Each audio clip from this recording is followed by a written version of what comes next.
'Little hearts' చేస్తున్నప్పుడు ఈ magic silver screen మీద కూడా వర్కౌట్ అవుద్ది అనిపించేదా? ఎందుకంటే కొన్ని సినిమాలు జడ్జ్ చేయడం చాలా అవును. కష్టం. అవును సార్. 'లిటిల్ హార్ట్స్' లాంటిది జడ్జ్ చేయడం ఇంకా కష్టం. అవును. True sir. హ్మ్. ఐల్ సే సార్, రిలీజ్‌కి ముందు నాకిది పెద్ద ఎక్స్‌పెరిమెంట్ ఫిల్మ్ అని అనుకున్నాను నేను. హ్మ్. ఎందుకంటే 3 ఇయర్స్ ఓల్డర్ క్యారెక్టర్ ప్లే చేస్తున్నాను. నేను, మౌలి చాలా కొత్త పెయిరింగ్. హ్మ్. అసలు నేనే అవును. ఊహించుకోలేదు. ఓహ్! ఇలా కూడా పేర్ చేయొచ్చు కదా! అంటే నాకే ఫస్ట్ టైమ్ అనిపించింది. అవును. హ్మ్. ఇప్పుడు నూనె పెడతా అంటున్నారు, నైటీ ఏస్తా అంటున్నారు, ఆంటీ అంటున్నారు. అది ఎలా ట్రాన్స్‌లేట్ అవుతుంది అని. కానీ ఎక్కడ గూడా నాకు డర్టీ జోక్స్ అనిపించలేదు సార్. బ్యాడ్ కామెడీ అనిపించలేదు. హ్మ్. క్లీన్ కామెడీనే అనిపించింది. మేము వర్క్ షాప్స్ చేస్తున్నప్పుడు కూడా. నేను చాలా హాయిగా మా గ్రాండ్ పేరెంట్స్‌ని గూడా ఈ సినిమాకి తీసుకెళ్ళిపోవచ్చు. ఏ ఇబ్బంది లేకుండా అనిపించింది. అండ్ రిజల్ట్ అనేది ఎవ్వరికీ గూడా తెలీదనుకుంటాను సార్. అంటే హ్మ్. నా అనుభవం బట్టి నేనింక 10 సినిమాలు చేసినా రిజల్ట్ అనేది నిజంగా గెస్ చేయలేం. నేనెప్పుడూ అంచనా గెస్ వేయలేను. చేయలేం. హ్మ్. అలాంటిది ఈ సినిమా అట్‌లీస్ట్ ఐదుగురొస్తే ముగ్గురికన్నా నచ్చుతుంది for sure. Majority will like it. అది ఇంత పెద్ద హిట్ అవుతుందా? బ్రేక్ ఈవెన్ అవుతుందా? అవన్నీ నాకు తెలీదు. But it will be a good film అని నాకు తెలుసు. మా డైరెక్టర్ మార్తాండ్ ఖచ్చితంగా బ్లాక్ బస్టర్ అవ్వాలి. నార్మల్ హిట్ కొడితే ఎవ్వడు చూడడు. బ్లాక్ బస్టర్ కొడితేనే సీరియస్‌గా తీసుకుంటాడు అని గట్టిగా ఉన్నాడు sir will పవర్‌తో.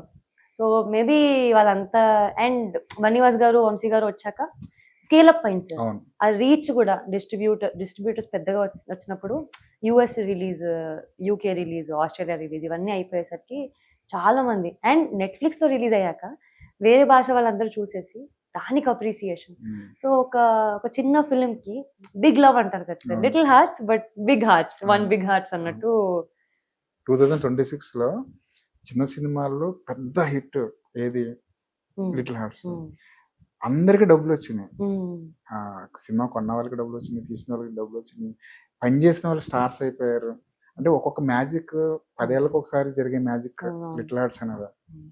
'Little hearts' cinema తర్వాత మీ మీ కెరియర్ గ్రోత్ ఎలా ఉందండి? అంటే ప్రొడ్యూసర్‌లు బాగా హ్మ్. వస్తుంటారు. కథలు అవునవునవును. చెప్పడానికి డైరెక్టర్లు అవును. చాలా మంది వస్తుంటారు. మీ రెమ్యునరేషన్ కూడా కొంచెం అవును. పెంచుకునే అవకాశం ఉంది. హ్మ్. దాన్ని ఎలాగా చూస్తారు మరి 'లిటిల్ హార్ట్స్' అనే రిజల్ట్? మాకు 'లిటిల్ హార్ట్స్' మ్యాజిక్ అన్నారు కదా సార్. మాకది ఎలా వర్కౌట్ అయిందంటే, నేను ఎప్పుడో ఒక 15 ఇయర్స్ బ్యాక్ విన్నాను సార్. ఒక సినిమాని థియేటర్‌లో 3 సార్లు చూసాము, 2 సార్లు చూసాము. ఆ తర్వాత ఈ ఈ టైంలో సార్ ఒక్కసారి థియేటర్‌కెళ్ళడమే గొప్ప. అవును. అలాంటిది మా సినిమాని మా మా మాకు తెలిసిన వాళ్ళందరూ మూడోసారి చూస్తున్నాం అక్క, మూడోసారి చూస్తున్నాం అనంగానే నాకు ఏంటి థియేటర్ దాకెళ్ళి 3 సార్లు చూసారా మా సినిమా. అది మాకు పెద్ద అచీవ్‌మెంట్ సార్. అవును. మేమసలు లిటరల్లీ మేము క్లౌడ్ 9లో ఉన్నాం మేము. నిజంగా 3 టైమ్స్ చూసారా అని.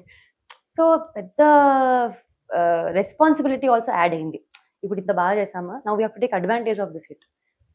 ఇప్పుడు మంచి సినిమాలతో వస్తే మనం సంపాదించుకున్నది అలా ఉంటుంది. మళ్ళీ ఏది పడితే అది చేస్తే పోతుందేమో అని I'm very conscious since beginning sir. First cinema నుంచే ఇప్పుడు ఎలాగో నేను ప్లాన్ చేసుకొని రాలేదు. కానీ వచ్చాను ఇండస్ట్రీకి. సో, చేసే సినిమాలు మంచిగా ఉంటేనే చేస్తాను. లేదంటే ఇట్స్ ఓకే. నాకు ఈ ఇన్‌సెక్యూరిటీస్ ఏం లేవు సార్. నేను చేయకపోతే సినిమాలతో రాకపోతే మర్చిపోతారేమో మర్చిపోతారేమో. ఎక్కడికి అలాంటియేం లేవు. పోతాను సార్, ఇక్కడే ఉంటాను నేను.